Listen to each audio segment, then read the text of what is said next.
Nice afternoon, everyone. On behalf of the project team behind BPI Kaya Care, our marketing head, Ms. Maya Del Rosario, and everyone involved in the development of this product, thank you for joining us in the launch of not just a product, but a solution that would help Filipino access financial aid that is necessary for urgent medical treatment.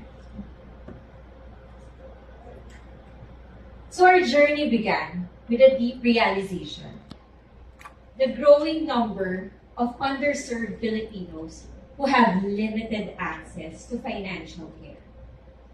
A single diagnosis can be crippling, not just financially, but also emotionally, as the uncertainty if you will survive the illness bears upon you and your loved ones.